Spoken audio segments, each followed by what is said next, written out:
You're listening to an Airwave Media podcast.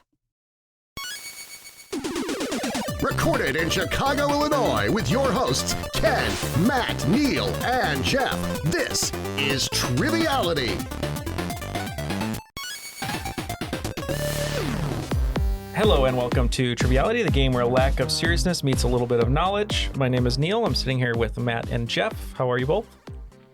I'm pretty casual right now, to be honest. Yeah, you actually have your feet up, which you've never had your feet up before. I've never had an opportunity because Ken has been off. The good news, though, is gallivanting for several weeks now. Your shoes are getting that chair dirty, but that's your normal chair. That's my chair. So I can you do what I want. do that. Yeah, sit in your own filth, I guess. Well, I have to sit on top of Neil for the third consecutive week. Hopefully the last week. Third non-consecutive week, possibly even. Yeah, we're sharing. We're probably going to get an ear infection. We're sharing ear pods. Yeah. We're on a different recorder. Like we said, if it sounds better, maybe it sounds better. We'll keep doing it, right? We'll keep doing it. We'll get I guess a different setup. But yeah, no, we're doing okay here. Ken is, as Jeff said, gallivanting. He's not here. I said that because I'm upset. I'm going to give Jeff the credit, though. I miss Ken.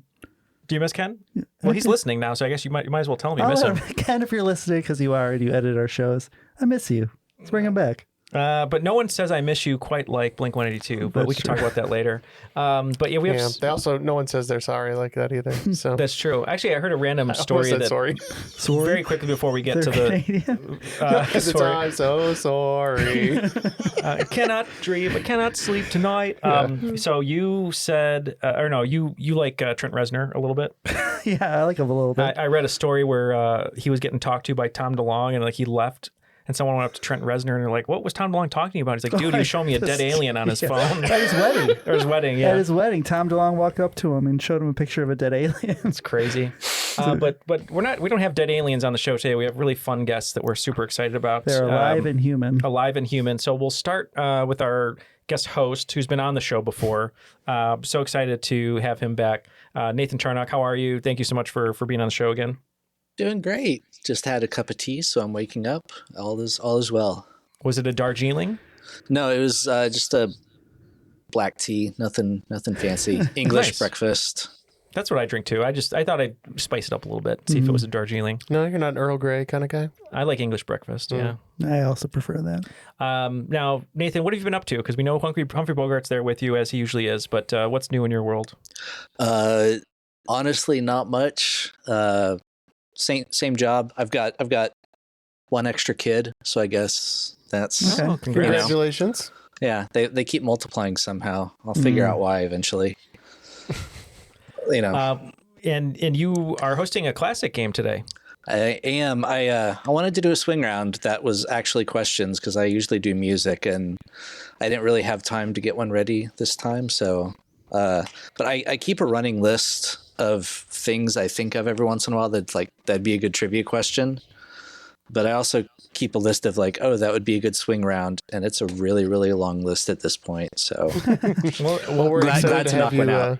Yeah, you're always welcome to bring those over to us. So thank you for being here and for hosting. But we need competitors, so Matt and Jeff are going to be playing together, and we won't reveal what their team name is just yet because there's a kind of a theme going on here. So we're so excited to have our other special guest. Nathan is a Patreon supporter, so our guest coming on right now, and very big welcome to Kevin and Aiden. Thank you for being here. How are you? Tell us about yourself, all that good stuff. Yeah, good to see you guys. I'm Kevin. We're in Boston right now, and it's just turning to spring, so a little lovely. Finally, some weather, yeah. We just moved here from Oakland, where we became Oakland 5 supporters. And Nice. Quick little trip from Oakland to Boston, right? yeah, we've taken a lot of road trips, actually, and you guys are always the soundtrack, and we measure the distance in Triviality. It's like it's only 3 Triviality to Utah. All right. We that's are funny. pretty consistent on the timing. We try to keep it to a tight hour, so that's so fun. good. So how many Triviality was it from Oakland to Boston? Oh my God. We flew. But It's still at least 5 Triviality. Yeah, even flying, it's No, fun. but the drive from Chicago to Berkeley was probably 30 20 hours. episodes in a row. Yeah. Wow. Well, thankfully we have a lot now at this point, because if you would have found us very early on, you probably would have just gone somewhere else. You know? we were listening to you guys done with before this. ads. Oh, what were you saying? We were listening to you guys before ads. Oh yeah, so that's like the OG listeners. That's awesome. And what are you up to in Boston? So I graduated from my PhD out in Berkeley and got a job at a startup in Cambridge. Yeah, we do a lot of pub trivia, so I've been making friends that way. I'm very intimidated by the level of knowledge over there right now.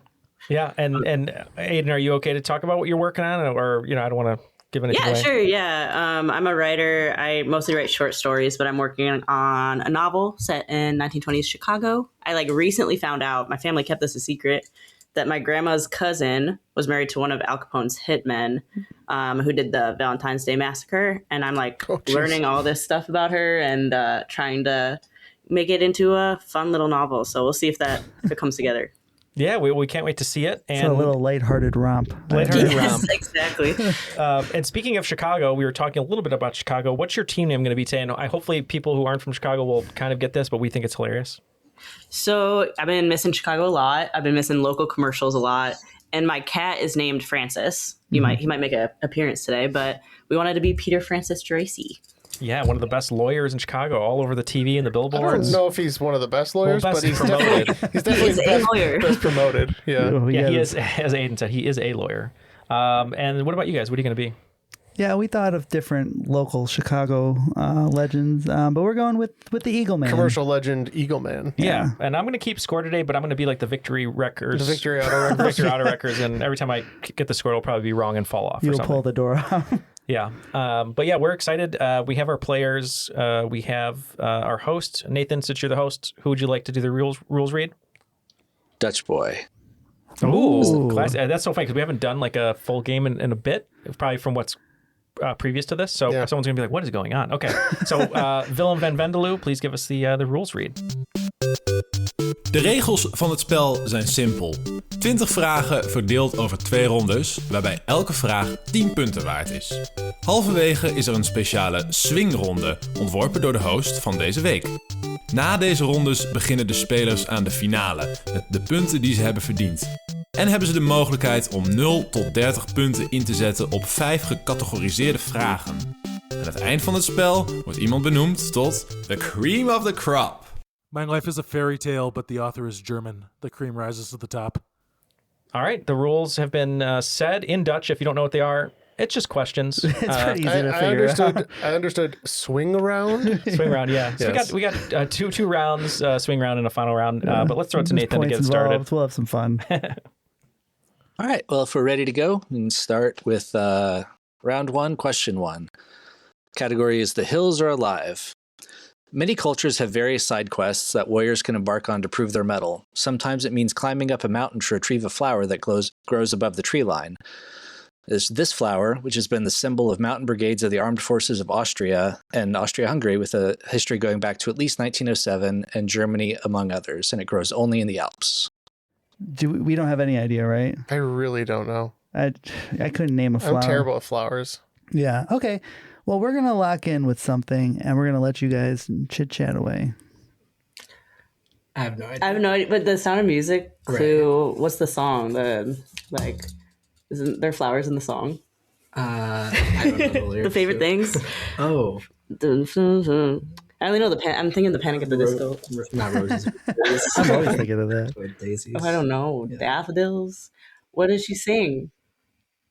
Roses and something. There's no way roses only grow in the Alps. Oh, yeah. So, no. I think we're going to go with daffodils. Okay. All right.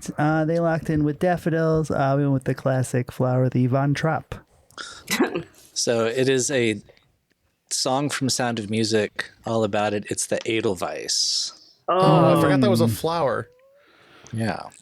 Oh, now I feel dumb. I had Classic a few song. Edelweisses at the bar last night. So actually, on that subject, the first Hofbrauhaus in Texas is going to be opening in the Dallas area this fall. Look at a giant jug of beer, it sounds like. Yeah. That's what's great about going to beer halls over in Germany and Austria is that they sell beer by the liter. Yes. It's fantastic. All right. So question number 2 is, I still believe in a place called Hope. Pardon the bad impression. But so Bill Clinton famously smoked marijuana, but did not inhale in his university days. This alleged attempt at propriety occurred while Clinton was studying in England in a situation that puts him unique among U.S. presidents, but in the company of people such as Chris Christopherson and Ronan Farrow. What am I referring to? Yeah, I know this, Matt. All right. Pass. Received. Okay. So you guys are locked in? We're locked in. Yeah. Okay, so I don't know what this like event would be, but Chris Christopherson is isn't he a singer? Like Yeah, actor right? from like can't I think of it? Star is Born. I don't know. I have no idea. What do you want to say? Something? He studied abroad. Yeah. Yeah. It's in the question. Yeah, I'm lost. All right, and for us, I'm pretty sure he was a recipient of one of the most illustrious international graduate scholarships of all time, and this was a Rhodes Scholarship. He's the only U.S. president to have been a Rhodes Scholar. Oh. Wow. That makes sense. All right. So I briefly attended Oxford, and when I was there, there's the pub, and on the back patio of the pub, there's one of those, the blue signs where they put up for famous things that said, on this spot in 19 whatever, Bill Clinton famously did not inhale. That's funny. That's funny. It's great. All right. So question number 3, a very meta self-referential question. Triviality. It's a game we're playing, but it's also a social science posit by C. Northcote Parkinson called the Law of Triviality. Simply stated, what is the Law of Triviality? What is the Law of Triviality? That we never know if it's a game or a show. If it's a game or a show. Oh man. Do you have an idea what this question's asking?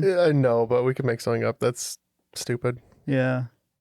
The simplest things are usually, or like I'm thinking Like of Occam's razor? Yeah.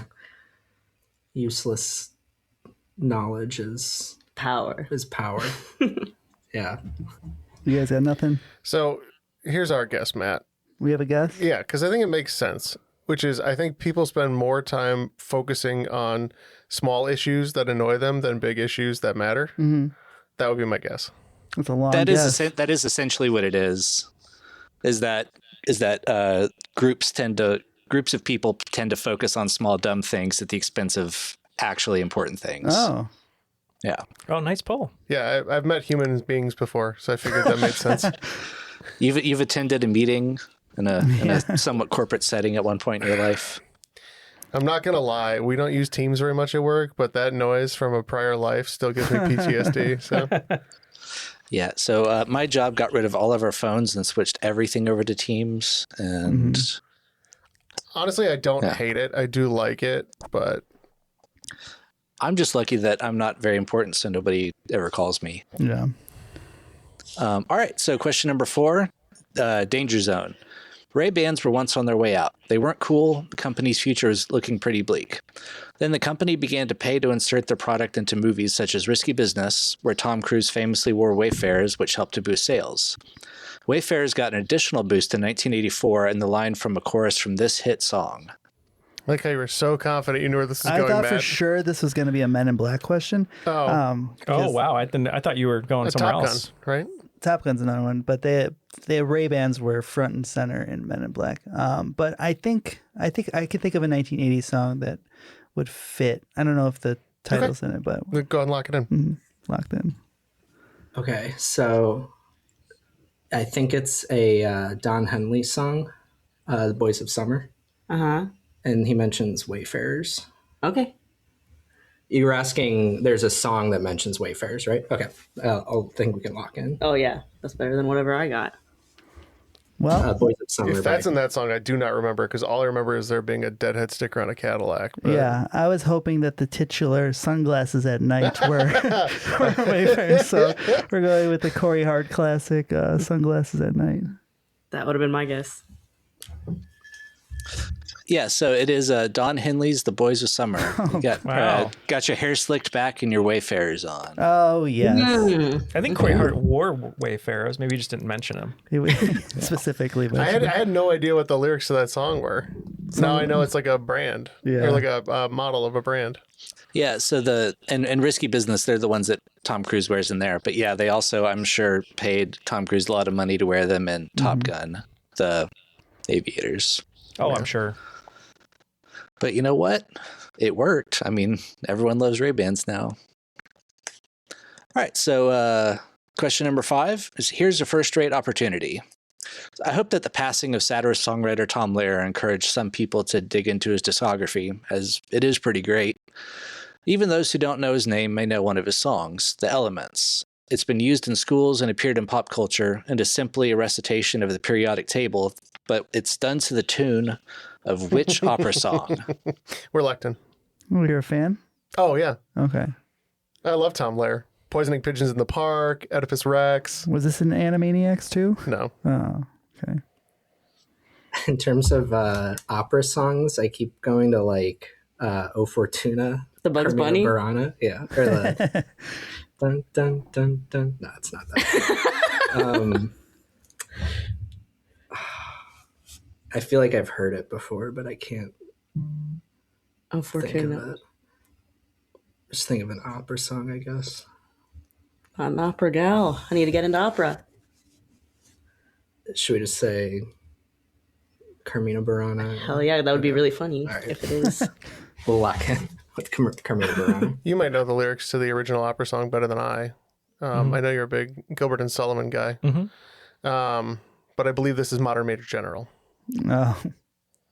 Yes, I am the very model of a modern major general. I have information, animal, something, and mineral. Yeah, I love Gilbert and Sullivan. I'm partial to HMS Pinafore personally, but Pirates of Penzance that was pretty from good Pirates, too. right? Pirates, Penzance? Yeah, that's from Pirates of Penzance. Yeah, We were just talking about Pinafore because of the West Wing connection. Yes. But after 5 questions, Peter Francis Geraci, not helping too many people out with their injury law yet, but 10 points, so still respectable. Eagle Man, 30 points, so 30 to 10. All right, so moving on to question 6. Speaking of Tom Lehrer, he was once asked why he stopped making music, and he replied that satire is now dead because his former Secretary of State and honorary Harlem Globetrotter had been given the Nobel Peace Prize in 1973. Who was this? Harlem Globetrotter. Oh boy. Honorary Harlem Globetrotter, right, not an right. actual one. Okay. Kind of like how Scooby-Doo was for a minute. Those are Did the you say mysteries. Secretary of State? Yes. I have a guess. All right. We're going with Jeff's knowledge of Harlem Globetrotters. We're locked in. Kareem Abdul-Jabbar. Well, and he also won Was the the Secretary of State? This person won the Nobel Prize. They won the Nobel Peace Prize in 1973. Do you want to just say Henry? Because he won the Nobel Peace Prize. Sure, yeah. Okay. But that's so crazy. If he was a Globetrotter, that's wild. I also don't know if he was Secretary of State or a different position, but okay. Secretary of War. Sorry. We'll lock in with Henry Kissinger. Yeah, we agree. We said Henry Kissinger. It was Henry Kissinger, and he was an honorary Harlem Globetrotter. That's crazy. I don't Just like think he ever just like actually JP2, played. right? You don't think he suited up? Pope I would've- JP2 was an honorary, I believe, as well. Who was? Pope John Paul. All right, so question 7 is big rivers. While this river is not the largest river on its continent, it has the second highest discharge on Earth after the Amazon, sending over 1 million cubic feet of water per second into the ocean, while traversing only 220 miles from its plateau to the sea through its namesake country. Now, just a point about that. I don't mean the river's only 220 miles long. Understood. It's just, yeah, that's how far it is from its plateau, which is why it discharges so much. It's named after the country? The rivers? The country and the river share a name. Okay. All right, we have an answer over here. We are locked in. Do you want to go with the Spanish River? I don't know. Sure. Sure. Lock in with Spanish River. Okay. Because I think, I'm guessing it's the Congo, Yeah. This is the Congo. Yeah. of which there is both a Democratic Republic and a river. And a movie. Yes. Yes. Is that about rivers? No, it's about angry gorillas. Is River Phoenix in it? He's not. That's a shame. Miss Synergy. That's all about the synergy. That's what I need. All right. So question number 8 is, this is not a type of cult, and it's not Who Killed Superman. Ancient history is often pretty murky given how little has survived, if anything was written down at all.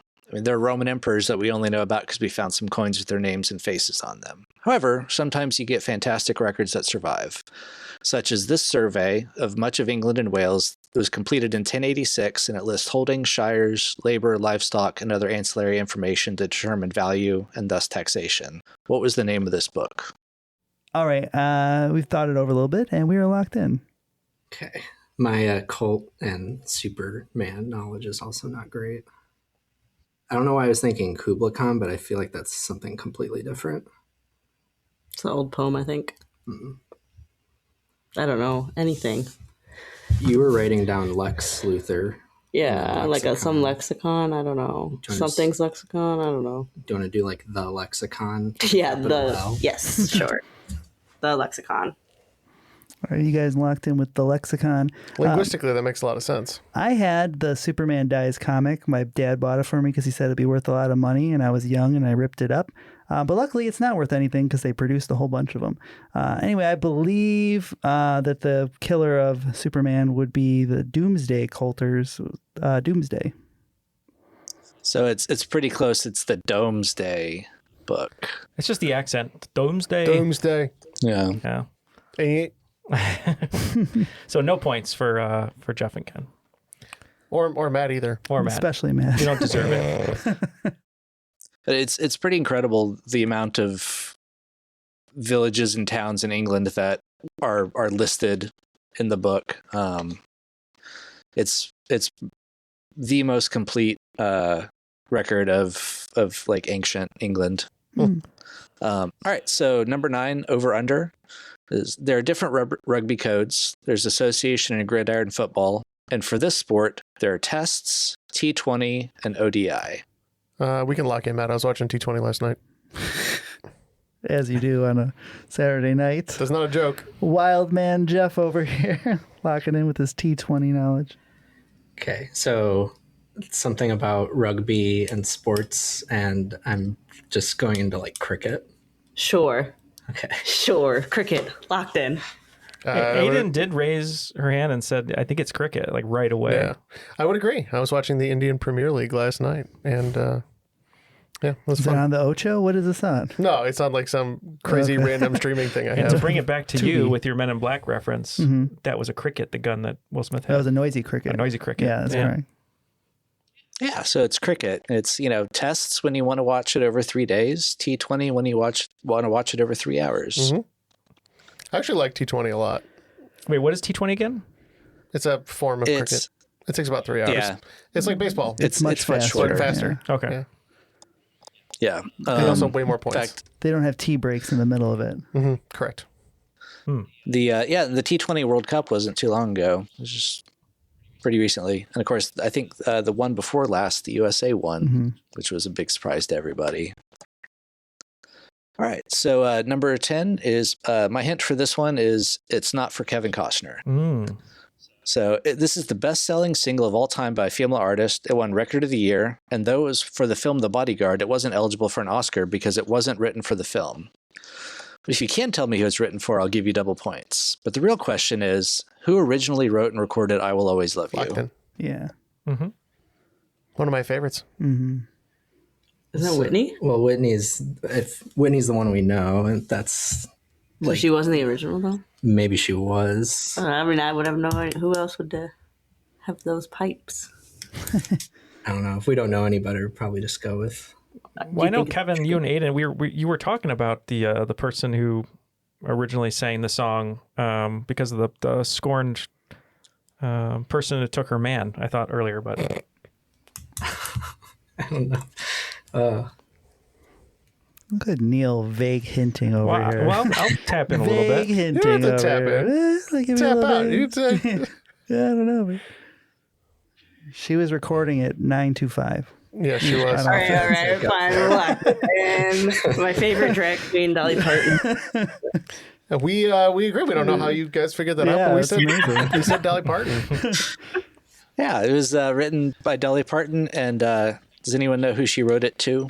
Wasn't it her manager who was like taking advantage of her? wasn't quite taking. No, so she did write it for Porter Wagner. Yes. She got her start as the backup, as like the girl singer on his TV show, and he had tried to keep her on the show, but she had clearly outgrown him.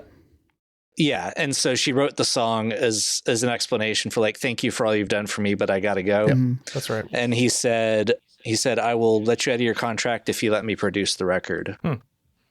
So she did, and they both just have made so much money off of that. Oh, yeah, 100%. Well, someone's like playing LMFAO in the other house. They're having a party over there. Yeah, but for our Rock. score, it looks like Peter Francis Geraci, 40 points in the first round, and Eagleman has got something for you, but not enough to have a huge lead, but you have 70 points. That's something. Yeah, That's something they got. 70 to 40. Before we go to Nathan's swing round that I know he's excited about, just want to say thank you to everyone on this call for being a Patreon supporter. We really appreciate it. If you'd like to join them, you can go to patreon.com/trivialitypodcasts, where you can get weekly bonuses hosted by us, including the crop drop. And for as little as $5 a month, get all the new episodes ad-free. But really, you're helping us out, as we joked about in the beginning, helping us get new equipment and continually grow as we do this podcast. So please join everyone over at patreon.com/trivialitypodcast. All right, Nathan, what is the swing round today? All right, so first lines, mostly except for the last one. So this is all going to be opening lines from some books, and I'll want the title of the book. And as a consolation, if you can just give me the author, you can get 2 points out of it. And the last question is a closing line. So the book is 5 points, just the author 2 points. Yes. Okay. All right, so first one we're going to start with is Marley was dead to begin with. Number 2, many years later, as he faced the firing squad, Colonel Aureliano Buendia was to remember that distant afternoon when his father took him to discover ice. Number 3, it is a truth universally acknowledged that a single man in possession of a good fortune must be in want of a wife. Number 4, all of this happened, more or less. Number 5, in a hole in the ground there lived a hobbit. Number 6, to the red country and part of the gray country of Oklahoma, the last rains gently came, and they did not cut the scarred earth. Number 7, they shoot the white girl first, with the rest they take their time. Number 8, there's a lovely road that runs from Mikopo into the hills. Number 9, we were somewhere around Barstow on the edge of the desert when the drugs began to take hold. Number 10, this is the end of the book. And in the dream, I knew he was going ahead and that he was fixing to make a fire somewhere out in all that dark and all that cold. And I knew whenever I got there, he would be there. And then I woke up. All right. Those are the clues for the 10 book passages or book lines. And we will think about those and be right back. Are your ad campaigns lighting up the dashboard, but not the pipeline? That's bullspend. And marketers are calling it out in Dashboard Confessions. My boss asked for results, so I opened my dashboard for the only positive-sounding metric I had, impressions. Cut the bull spend. See revenue, not just reach. LinkedIn delivers the highest return on ad spend of major ad networks. Advertise on LinkedIn. Spend $250 on your first campaign and get a $250 credit. Go to linkedin.com/campaign. Terms and conditions apply. Study and play come together on a Windows 11 PC. And for a limited time, college students get the best of both worlds. Get the Unreal College Deal. Everything you need to study and play with select Windows 11 PCs. Eligible students get a year of Microsoft 365 Premium and a year of Xbox Game Pass Ultimate with a custom color Xbox wireless controller. Learn more at windows.com/student offer. While supplies last. Ends June 30th. Terms at aka.ms/collegepc. This episode is brought to you by Redfin. You're listening to a podcast, which means you're probably multitasking. Maybe even scrolling home listings on Redfin, saving homes without expecting to get them. But Redfin isn't just built for endless browsing. It's built to help you find and own a home. With agents who close twice as many deals, when you find the one, you've got a real shot at getting it. Get started at redfin.com. Own the dream.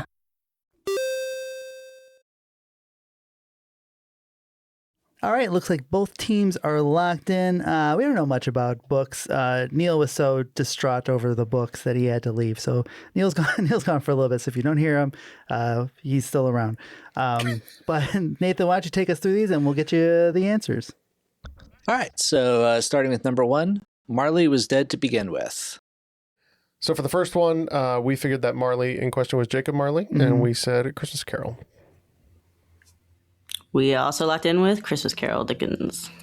Yep, it is A Christmas Carol. All right, so number 2. Many years later, as he faced the firing squad, Colonel Aureliano Buendia was to remember that distant afternoon when his father took him to discover ice. I believe this is 100 Years of Solitude. So I definitely knew it was Gabriel Garcia Marquez, but I couldn't pick the novel, so I went with Love in the Time of Cholera. It is Marquez, but it is 100 Years of Solitude. I'm saying so. Always drop in that author if you 2 want to points try and for get you that guys. too. Some points. All right, so number 3. It is a truth universally acknowledged that a single man in possession of good fortune must be in want of a wife. We feel like this is Great Gatsby. We locked in with Pride and Prejudice, Jane Austen. Oh, yes. This is Pride and Prejudice, Jane Austen. Yeah, Gatsby didn't want a wife. What are we talking about? Yeah. No, Gatsby's is something else I'm trying to remember now. I know the ending line of Gatsby, which is, Gatsby turned out all right in the end. The first line was, I've been thinking about something my father said. Yes. 20 years. Oh, yeah. Turning over like But it's we beat on as boats against the tide, pushed ceaselessly into the past or something is how it ends. All right, so number 4 is All This Happened, more or less. We guessed Catcher in the Rye. We don't know. We also put Catcher in the Rye, Salinger. So this is Slaughterhouse 5 by Kurt Vonnegut. No! Oh, you know what? That makes a lot of sense. Based on what I know about the book that I haven't read. Yeah. It's a great book. It's somewhat autobiographical. Yes. From his time in World War One. World War II. Yeah. It's about the bombing of Dresden. That's right. Why did he was so much older? All right. So number 5, this one is not a trick question. But in a hole in the ground, there lived a hobbit. Well, if it's not the Hobbit, we're guessing it's the Lord of the Rings. We're gonna guess holes. Oh, we're not? Okay. We also locked in with Hobbit. It is the Hobbit. Yeah. I said it's not a trick question. Yeah. It's all right. So number 6, to the red country and part of the gray country of Oklahoma, the last rains gently came, and they did not cut the scarred earth. We said the Grapes of Wrath. We too went with The Grapes. It is The Grapes of Wrath by John Steinbeck. All right. Number 7 is they shoot the white girl first. With the rest, they take their time. I think this is Paradise by Toni Morrison. Oh, I was thinking, Tony, this one killed us. We went with Octavia Butler, and we just guessed Parable of Sour. So it is Paradise by Toni Morrison. All right. And number 8, there's a lovely road that runs from Ikopo into the hills. We don't know this road. Nope. We guessed and locked in with Things Fall Apart by Chinua Achebe. So this is Cry the Beloved Country by Alan Payton. I was also throwing out Cry, but I couldn't remember the author's name. Yeah, it didn't ring to me for Things Fall Apart because I did read Things Fall Apart, but yeah, I just read Cry the Beloved Country a couple months ago. It's a fantastic book. All right, so number 9 is we were somewhere around Barstow on the edge of the desert when the drugs began to take hold. Yeah, we said, is it Fear and Loathing in Las Vegas? Yes, that's what we said. We locked in with that as well, Fear and Loathing. Yeah, it is Fear and Loathing by Hunter S. Thompson. And then for our closing line of a book, and in the dream I knew he was going on ahead, and that he was fixing to make a fire somewhere out in all that dark and all that cold. And I knew that whenever I got there, he would be there. And then I woke up. We went with the classic fire starter, right? We don't know. We locked in with No Country for Old Men, Cormac, and it's the same ending line of the movie, I believe. Yes, which is the perfect way to end it, honestly. No Country for Old Men by Cormac McCarthy. All right. So after the swing round today, both teams picking up a fair share of points here. 30 points going to the Eagle Men, which will bring them up to 100 points. And 37 points, doing better, is Peter Francis Tracy, bringing them up to 77 points. So it is, Matt? Anybody's game. Anybody's game. Yeah, I like it. Let's go on to round 2. Nathan, take it away. All right, so round 2, question 1, starting with, it's a mixed bag. So the Kansas City Chiefs, they made 5 out of 6 Super Bowls, but they only managed to string 3 consecutive trips together, losing 2 of those 5. Only one team has ever had 4 consecutive trips to the Super Bowl. Unfortunately for them, but fortunate for my childhood because I definitely remember the final one, they lost all 4. Which team holds this dubious distinction? We heard where you're at now, though, Nathan, if you want to go. But if he was happy that they lost. Oh. So I'd be playing them. That also makes sense. Who would it be? I don't know any teams. Bengals, are they a thing? Yeah, so... That's a team. You're right. Okay. Oh, it's Peter Francis Tracy. Oh, hi, Peter Francis Tracy. He's a big boy. The cat. Hey, buddy. He says hi. Fran, do you know? Okay. Do you want to go with... I mean, Patriots have gone a lot. Broncos, I think. Yeah, why don't we do the Patriots? Okay. Sure. Okay, sorry, Fran. He disagrees. We'll lock in with the Patriots. Patriots did go to a lot of Super Bowls. They tended to win a lot of them, though. This team... They beat up on this team a lot, too. Noted losers from the state of New York, Buffalo Bills. Yes, they won lots of... was it? They're AFC. AFC so titles, lots of yeah. AFC champions 4 years in a row. But it's not so much on the Super Bowl. No. It's okay. Next year's their year, I'm sure. If it's not now, it's gonna, they need to cash in that Josh Allen. It might be a while. Statistically, given an infinite timeline, they'll eventually win one. That is true. I mean, the Cubs won one, so anyone can win.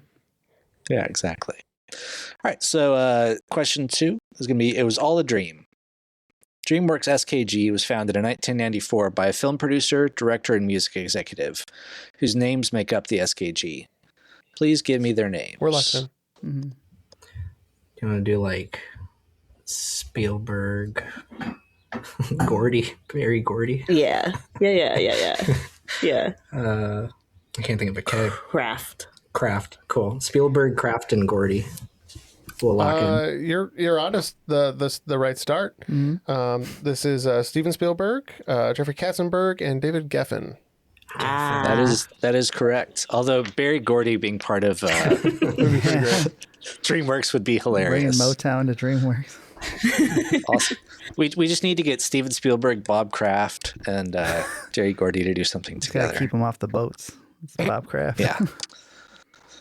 And out of the massage parlors. Yeah, a little bit. Yeah. All right. So question number 3, the rest is silence. For this questions, I'm going to give you a couple of quotes from a Shakespeare play. If you get it on the first set of quotes, you get full points. If not, I can give you a few more and you can get half points. So the first set is, to thine own self be true. Excellent well, you are a fishmonger. And what a piece of work is man. You think that? No, I don't know, but... Well, it's one out of... How many plays can there be? Like 50. Oh, okay. Too many. All right. Do you want more clue? Do y'all want to lock in or do you want to get the second set? This is tough. Do you guys feel like you want to lock in? We'll get one more set, so whatever you guys... Yeah, we'll go with one more set, yeah. Okay, so the other quotes are, alas, poor Yorick, brevity is the soul of wit, to be or not to be. Ah. And that is the question. That is the question. But Tis word is nobler in the eyes of outrageous fortune. Oh, I know that one from Billy Madison. Exactly. Yeah. Is this Hamnet? Hamnet. Yeah, locked in with Hamnet. Yeah, Hamlet. Yeah. Yeah. I think it's his longest play. Pretty sure That it's sounds like right. I think the fully performed it's about 4 hours, which is Too many hours. Agreed. That's what we said. Yeah. I'd say it's too many hours, but after you've played 800 hours of a video game, you can't say things that are 4 hours or too long. Fair enough. 4 is nothing. Yeah. All right. So this next one is a Neil question, so I'm sorry he had to step out. Surprisingly, none of these people are related. In each acting award at the Oscars, there have been 2 people who've won that share the same last name. The years are for actor, 1980 and 2006, actress, 1934 and 1954, supporting actor, 1944 and 1999, supporting actress, 1989 and 2017. Give me just one of the last names and which awards they're for. Oh, yeah. Yeah. That makes sense. Okay. Yeah. We're locked in. Wow. That was quick, man. Yeah. If that's right, that's awesome. Good for me, maybe. Good for you, maybe. So we are having some issues thinking about movies, and we were trying to go by like best pictures of those years, but coming up blanks. But Aiden came up with a Hepburn. Mm-hmm. Yeah, I tossed around Hepburn, thought about it, but we went with the 89 in 2017. Was that for best supporting though? Supporting actress, yeah. I know Emma Stone won, but I thought it might be for lead. Oh well, we went with Sharon Stone and Emma Stone, 89 and 17. All right, so these were for best actor. It was Dustin Hoffman and Philip Seymour Hoffman. Oh, I should have gotten for that. Best actress, it was Katharine Hepburn and Audrey Hepburn. So good job. Best supporting actor was James Coburn and Charles Coburn. Never would have got it. And supporting actress was Gina Davis and Viola Davis. Yeah, she won for Fences in 2017. Sorry, Viola Davis. Points for them, no points for us. Yeah, that's a bummer. Great question, though. Yeah. So question 5 is, we've been over this already. Quick question. Which is the only river to cross the equator twice? Oh. Well, if we've been over it already. The equator? I have a guess. I've never been. I know. Okay. You've never been over the equator? I've never been out of the United States. That's true. That's true. So it's really hard to get past the equator that way. We're locked in. So we just we're reviewing the longest rivers, but I don't know if it has to be the longest. This is just the only river to cross the equator twice. Yeah, and think about the category. We've been over this already. Oh. Should we just Oh, yeah. go for it? Sure. The Congo? Yeah. All right. We'll lock in with the Congo. We agree. We said the Congo River. Yes, that we've been over this already could refer to questions I've already asked or the equator itself. It's just another question about the Congo. Wonderful. All right, and after the first 5, we added 35 points to our score, bringing us up to 135, but just behind us in second, the team at Peter Francis Geraci has 102. All right, so for question number 6, it's a music question. There are 3 artists that have sold over 100 million records as both solo artists and as members of bands. I'll take any 2 of these for full points. You guys locked in? Yeah, we're going to lock in with Eric Clapton and Paul McCartney. You're going to be really surprised to learn that we, too, went with Eric Clapton and Paul McCartney, although not in that order. But we did talk about Beyonce, MJ, Timberlake, but we're not sure if the groups in some of those sold enough, so we ended up going with Clapton and McCartney. I should have gone with MJ. We also had MJ as a thought.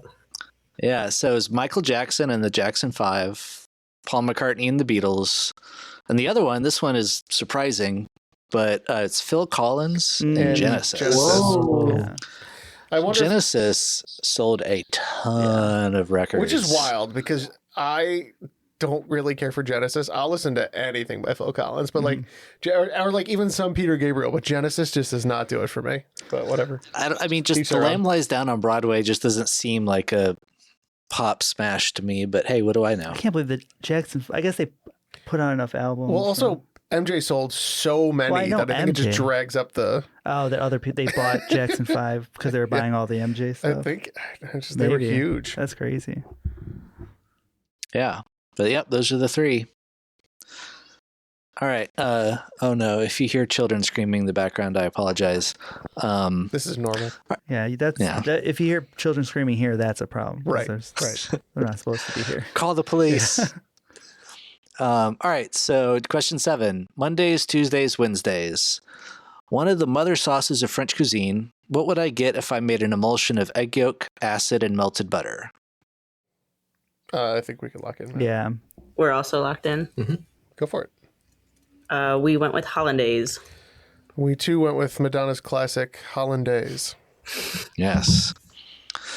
I made eggs Benedict last week, and the best way to make hollandaise without breaking it is do cold butter on a double boiler and just whisk it, and as it melts, it emulsifies, and you never have to worry about it breaking. It's perfect.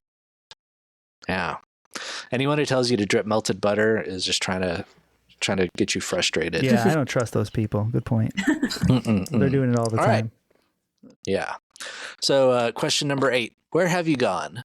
In January 1999, NBC published an obituary of the Yankees legend and the holder for the record of most consecutive games with hits at 56.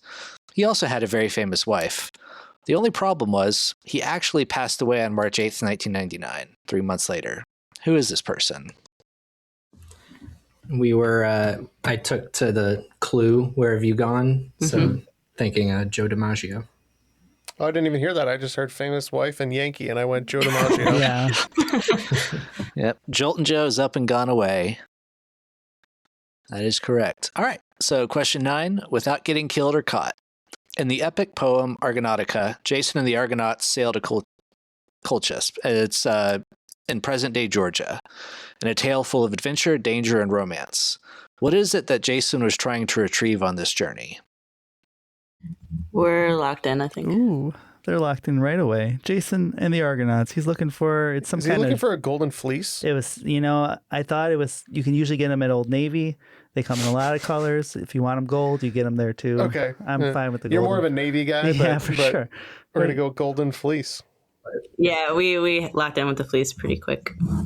Oh, yes, it was the golden fleece. All right. So question 10. One bacteria after another. Common misconception is that this disease, also called lockjaw, is caused by rusty things. It's actually most commonly found in soil and dust, and just the fact that rusty things are dirty is why they're associated with each other. What is the proper name of this bacterial infection? We're locked in. We're locked in. I think we're also locked in. We're lockjawed in. Lockjawed. Lockjawed in. We're thinking tetanus. We agree. We said tetanus.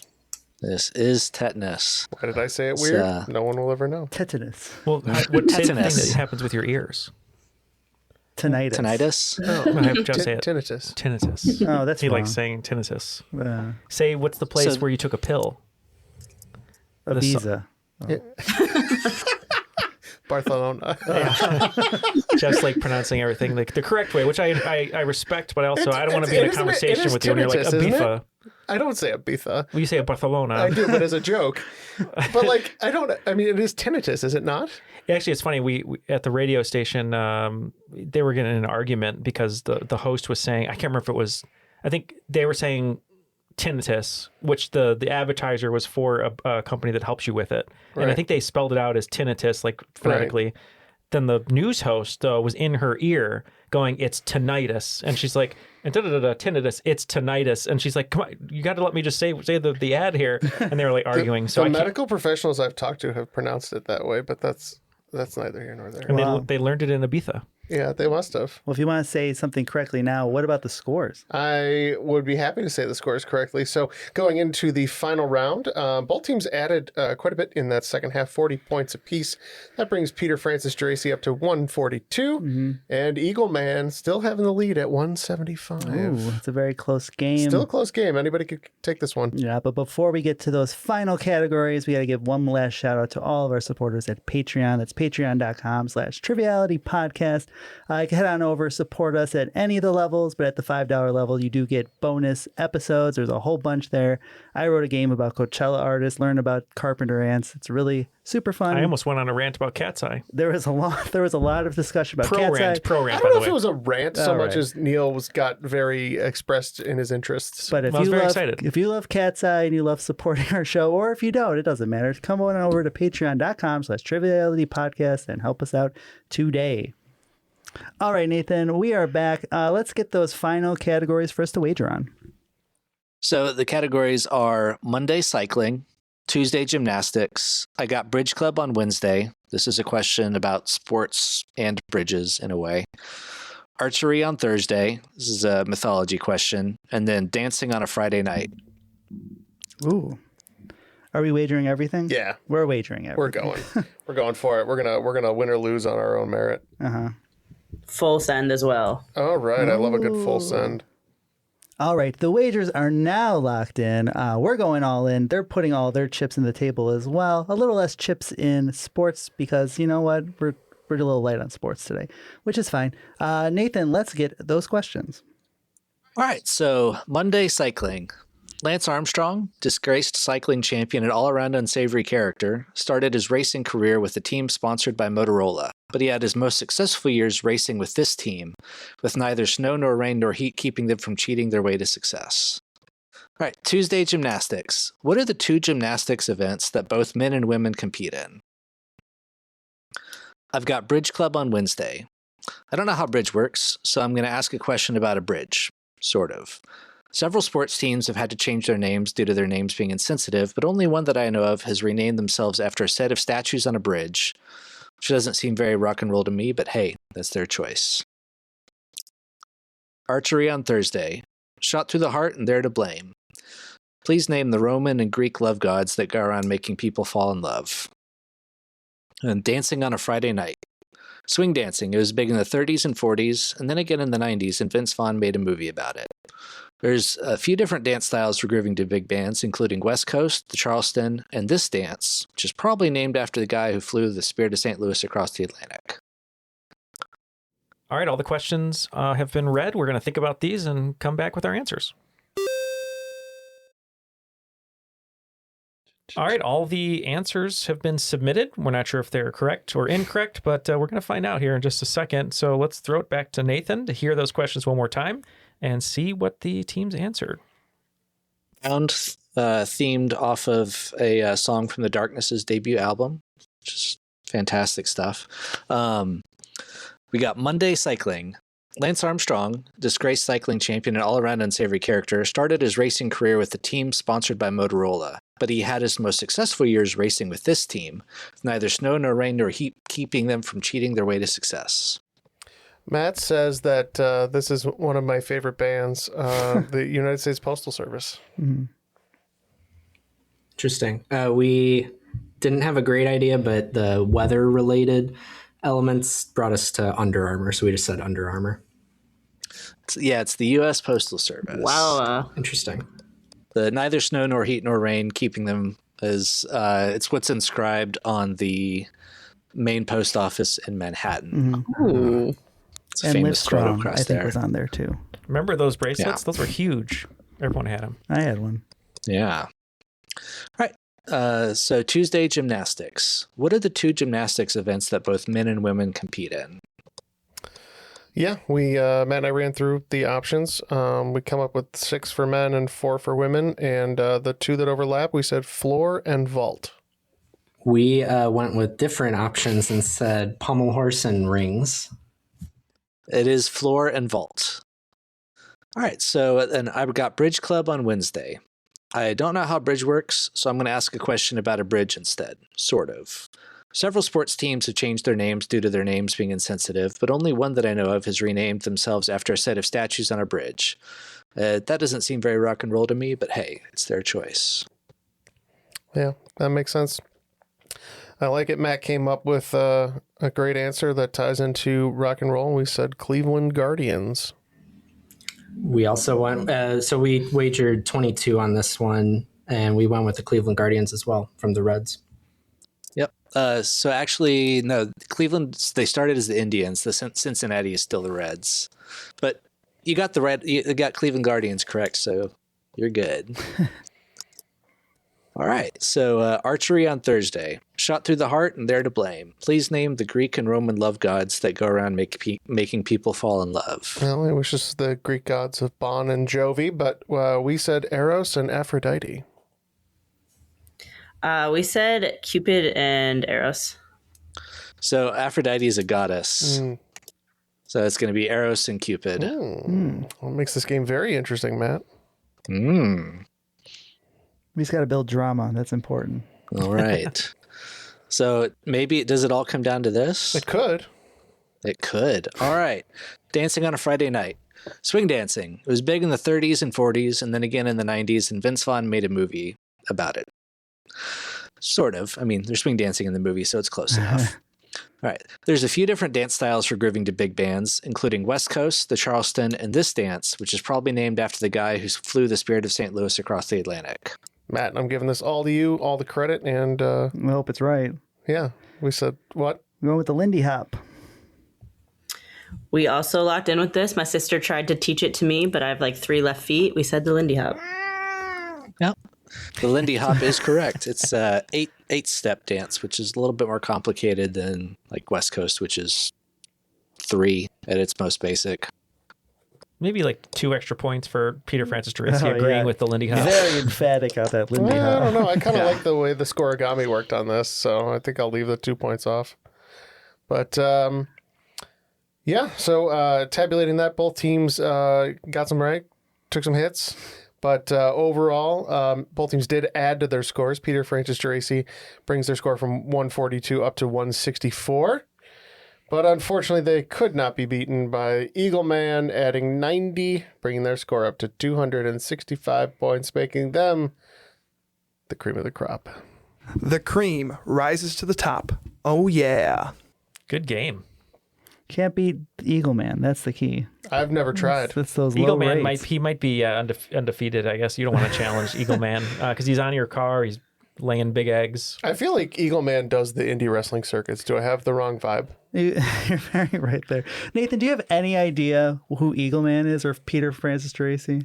No, but I mean, there's so many like attorney lawyers that do commercials here. Yeah. That I get it. Like I mean, the Texas Hammer? Oh, yeah. Jim Adler, the Texas Hammer.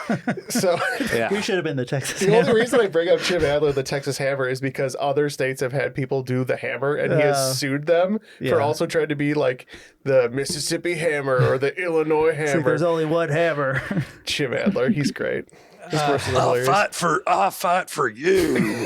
That's about what he sounds like. Yeah, that's what he sounds like.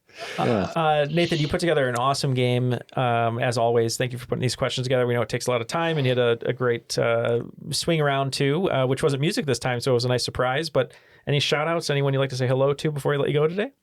Oh, my wife said I should shout her out. So shout out to my wife. That's a good call. She's awesome. She's my favorite person. So. And what's your wife's name? Her name is Teresa. Oh, thank you for listening, Teresa. Yeah. I actually don't know if she listens to this. That's a good question. She might listen to this one. Our wives don't listen to it, so that's fine. No, they do not. I mean, we have very different podcasting habits. If I had Stassi Schroeder on this podcast, then it'd be a can't miss. Yeah. Is that a Bravo person? Yeah. Yes, I know Colleen. Bravo. But yeah, thank you. I mean, yeah, any shout outs other than Teresa? Anything you'd like to say before I let you go? Just, music venues are struggling, so go out and see some shows, support some local bands. Check out a Dallas band called the Broom Sounds. Fantastic, sort of just rock and roll style. Definitely got like a bit of a Tom Petty influence on some of their stuff. It's great. Like Check them out. Petty. I mean, they've all got long hair and do a lot of guitar solos. So what was it again? Room Sounds. Oh, I thought you said Broom Sounds. That's what I heard too. That's why I wanted to double and I was check. like, that's very interesting because I did a percussive thing in high school where we composed a piece all with brooms. So that's why I thought maybe that's what it was. But nah, ROOM. But yeah, they're pretty great. Yeah, go check out a live show. Yeah, support live music. I love it. And then Kevin and Aiden, it was so nice. I remember getting the email. It was so great to have you here and to have you both play on a team and learn a lot about you. Just a really cool story and the fact that you're listening to us on all your road trips and traveling and everything. But what can we leave listeners with? What would you like to shout out or talk about before we let you go? Well, this was super fun to see behind the curtain. It was kind of groovy, but we want to shout out our like regular pub trivia hosts. Bill, we're seeing him in like an hour, and Trisha on Tuesdays, and our Berkeley trivia team. You'll have to blurb the name. I don't know why we called our name this, but we were fart ass at Bobby G's trivia every Wednesday. Oh, fart ass, you said? Yeah. Love No, it. that can stay. Yeah, that's fine. That's not offensive. No, that's great. Well, yeah, shout out to all of them. Thank you guys so much for playing and for being listeners for so long. And we're glad that, you were able to hang out today, and we'll have to have you back on again. And but yeah, thank you to both of you. Thank you to Nathan. We also have to say thank you to Airwave Media.